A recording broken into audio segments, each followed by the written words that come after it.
Frost is here, and we will move straight to questions. Lincoln Journal star, Parker Gabriel. Parker, go ahead.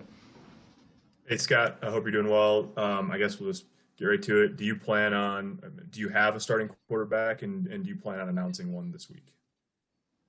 We're not going to announce much from depth chart. I just think that's what's best for our team. Adrian's going to be our quarterback. I feel like I got two guys that are playing at a really high level. I've seen a lot of improvement out of Adrian this year, seen a lot of improvement out of Luke this year. Both those guys are capable of moving our offense and doing a great job. Associated Press, Eric Olson. Hey, Scott. Hey, I was just curious, what do you think the level of play is going to be, not just for your team, but maybe across the Big Ten, given that, it's been so long since you guys have had a game. There was no spring. The summer workouts were disjointed, and there's the question about whether you guys would even play. It's hard for me to say. I got a lot of confidence in the level of play in this league. I think there's really good teams, really good coaches. So I don't have any doubt that people will be prepared and ready to go. It kind of seems nationally like people are scoring more points. Maybe that's because we've had more practices to get timing on offense and less time to hit on defense. I don't know. But I expect Ohio State to be ready. We're going to be as ready as I can make these guys. And I expect it to be a good play on both sides of the ball.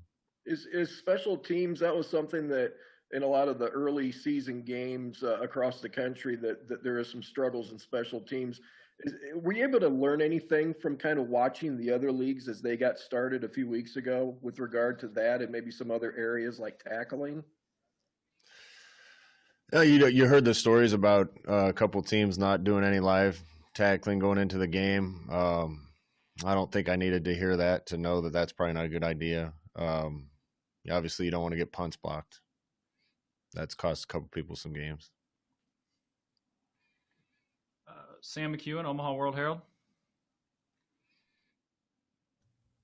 Thanks for doing this, Scott. Hey, with Jeff Brom's COVID positive test at Purdue, it kind of naturally brings up the question: if you had to have a coach for you, if you were to get a positive test, who would that coach be, and have you kind of work through that process? Well, first of all, I didn't know if you'd be on this without the free pizza at the press conference, Sam, hey, so man. I'm glad to see you. I hear you. If I get COVID, I might be giving you a call. I don't know. Okay. Now, we've talked about that internally. Got a lot of guys that would be capable. We know how we would handle it. I don't think I'd probably announce that unless that happened, but we got a lot of guys with a ton of experience that would do a great job in that role. Guys that have been in that role, coordinators. So feel good about where we'd be. Hopefully that doesn't happen, but if it does, we'll be fine. How has the team been doing with the testing? Like, do you have a sense of how everybody's been going through that process? Do you have any opt-outs to announce or test outs to announce, anything like that? No opt-outs, no test outs.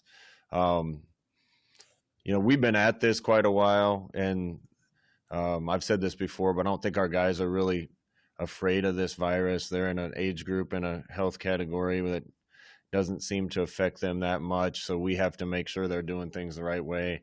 The testing is less onerous than I thought it would be. They're doing a great job for us down. The people that are assigned to do it are doing a great job for us, making it easy and quick.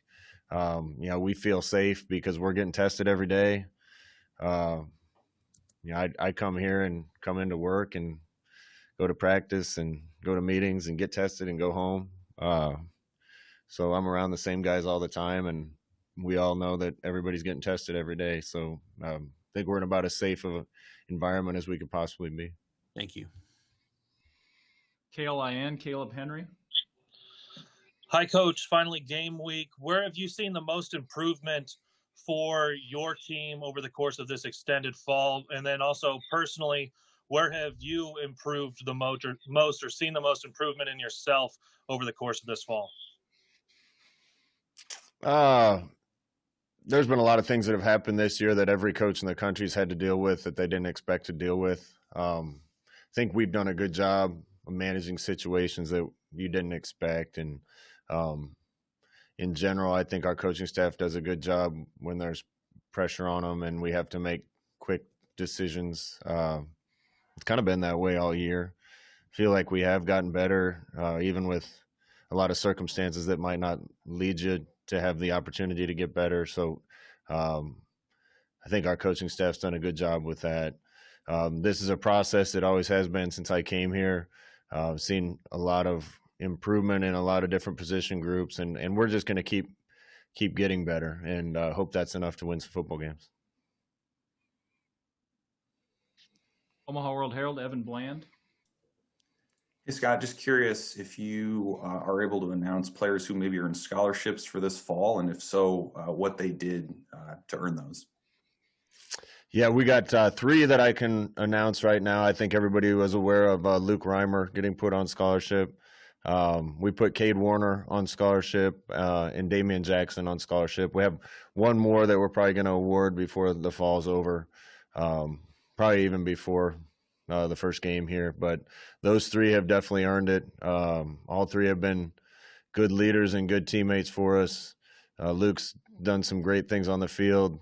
Damian's turned himself into a player that could help us on the field as well as off, and worked his butt off to get there. And Cade was voted captain and does a good job for us in practice and in games. So those guys are very deserving, and we're glad to reward them. From the Dispatch in Columbus, Ohio, Bill Rabinowitz. Yes, Scott.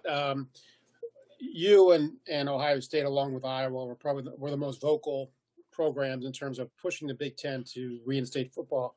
And then you end up playing Ohio State in the opener. I think that was just coincidence. What are your thoughts on this matchup and having to play Ohio State in the first week?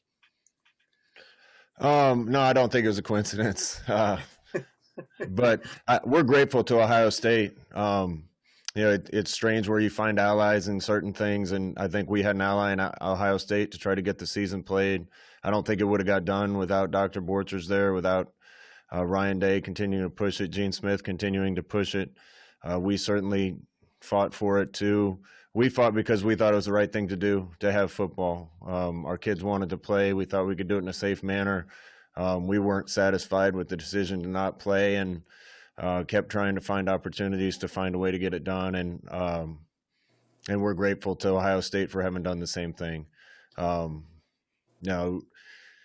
It's 2 teams that I think have wanted to play all along, playing each other in the first game. We got a ton of respect for them. I said after last season, that was one of the best college football teams that I've been on a field with. I think they were one of the best teams in the country and could have easily won everything last year. That being said, I thought we did a really good job of keeping the game close last year for about 5 minutes. And just the idea, it's the first game. You're not going to have tape to go on. You just have to kind of wing it and prepare the best you can. How much does that add to the challenge? It adds to the challenge. And we got a different offensive coordinator. They have a different defensive coordinator. I would expect that we're both going to be similar on both sides, but you never know exactly what you're going to be looking at until you get on the field. And that's certainly a challenge in preparation. The biggest challenge in preparing for Ohio State is just the talent they have on the team. We know this is one of the best teams in the country, and we have a lot of work cut out for us. Thanks, Scott. Kevin Sjuts, Channel 1011. Hi, Coach. Talking to your players, you get a sense of excitement and a little bit of relief that you guys are finally at game week. What are your thoughts as you think back to the extended offseason you've had and getting to this week now that it's 5 days away from the opening game? I'm excited it's here. There's been a lot of times when we thought we were fighting a losing battle to get football, to have football. We didn't know if we were practicing for a reason or not, if we were ever going to play, or if we were just out there practicing for nothing, with nothing to look forward to. It's been a battle. Like I just said, I think Ohio State, it's probably the ones that led the battle. We've certainly been in lockstep with them to try to get football back. So I'm going to root for them in every single game except this first one, because I'm grateful to them for going shoulder and shoulder and fighting to get this back. Our kids are excited to play. We're excited to play. There's been a lot of moments where I didn't think we'd get here, but now that we're here, I think playing football was the right thing to do, and we're excited to be a part of it. Andrew Ward, KLKN. Hey, Scott, I was going to ask you about your captains. Just why do you think those 5 guys were chosen by their teammates? They've all done a good job leading. There's been a lot of times, I said this, a lot of times this offseason where the coaches haven't been able to be involved and the players had to step up and do a lot of things. It's not just these 5. I think there's a lot of guys that the team looked to as leaders, a lot of players on our team that got votes. But these 5 were out in front in the voting, and I think the players respect them and look to them as leaders. 24/7 Sports, Brian Christopherson. Hey, Scott, I know you had a good battle going on at running back and still do. Have some of those young guys emerged as guys you feel good about putting next in line to Dedrick Mills off the bat? Yeah, we feel good about it. We're going to be a little green at a few positions. As a coach, I think you want to get old and stay old, have experienced guys, veteran guys. Seems like this is going to be the 3rd year now where we have a few positions where we just don't have very many veterans. Running back's kind of one of them. Dedrick's obviously got a lot of experience, and anybody else we put in there for the most part is going to be pretty green. But I'm pleased with the progress of those guys and feel like we got a number of guys that we can use. Is Ronald on a pitch count per se, or is he a guy you can go, he can play as much as needed? We're going to have to watch him a little bit, make sure we don't overload him, but really no different than anybody else. He hasn't shown me any reason to believe that he can't carry the ball as much as we need him to. CBSSports.com, Dennis Dodd. Hey, Scott, nice to see you again. Knowing what you've seen, I guess, up to this point in the college football season, what level of concern is there that the Big Ten can get through this thing 9 straight weeks without a bye? I think there's concern. I think if you want to play and you find ways to play, I think you'll find ways to play. If you find ways and reasons to not play, I think you can accomplish that goal too. Right. And do you feel a certain kinship, I guess, just what you mentioned about Ryan Day, you guys are about the same age.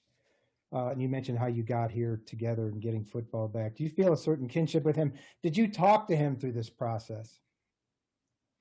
Yeah, I talked to Ryan quite a bit. I think we probably developed a little closer relationship through this. I got to give most of the credit for this to Ohio State. We might have been one of the sounding gongs in this that we're saying we want to play it. I don't think it would have got done without their doctor taking the lead, figuring out a way to present it to the presidents to get football back. Dr. Borchers deserves a lot of credit for this. And I think they did a good job at Ohio State kind of bringing it all together and presenting a plan that allowed us to get back to doing what we should have probably been doing all the time. But again, that's why I say Ohio State, I think, did a good job of finding a way to play and reasons to play rather than looking for reasons that maybe you shouldn't. Great. Thank you. Lincoln Journal-Star, Steve Sipple. Good afternoon, Scott. I'm wondering what maybe was the separator at quarterback, like why Adrian was able to ultimately win that. And I don't know how much of that was experience. First, let me say, I don't know how much separation there is. I think we have 2 first-string quarterbacks. That's the way we feel about them. I really believe if Luke would have been the one that had already been playing and we would have had the same camp, it'd probably be Luke. They both had tremendous camps, and we see ourselves as having luxury of having 2 starters. Hey, one other question. If I were to say to you, I think Ohio State's maybe defensive front isn't quite as good as last year, how would you respond? Well, Chase Young's about the best pass rusher I've been on a college football field with. So I'm sure it's not easy to replace a guy like that, but they get 4- and 5-star guys every year, and have a lot of them. The guys that played besides Chase beat us last year too. So I'd probably have to argue with you if you told me they weren't as good. Okay. Thank you very much. WOWT, Joe Nugent.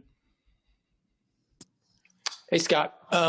Adrian Martinez named one of the 5 captains, and he did it in an offseason where he did not know if he was going to be the starting quarterback. What does that say about his leadership to earn one of these spots despite dealing with adversity? Adrian's a great human being on top of being a good player. Luke McCaffrey's a great human being on top of being a really good player. So I think both those guys are seen as leaders of the team. The voting certainly kind of proved that. But at every single position, there's a competition to see who the starting guy is going to be. So quarterback was no different. I don't know how much separation there was between the two, but they both did a great job, and Adrian did a good job on and off the field. Got time for 3 or 4 more quick ones for Coach. Adam Rittenberg, ESPN.com. Hey, Scott, Ohio State's obviously had great players for a long time, but the quarterback position, you saw Dwayne a couple of years ago, and now Justin, both of those guys, one is in the NFL, one projects high for the NFL. How has that position at Ohio State, in your mind, evolved here under Coach Day the last few years? We went up to Ohio State 2 years ago, and I didn't think they played their best game, and we kept ourselves in the game.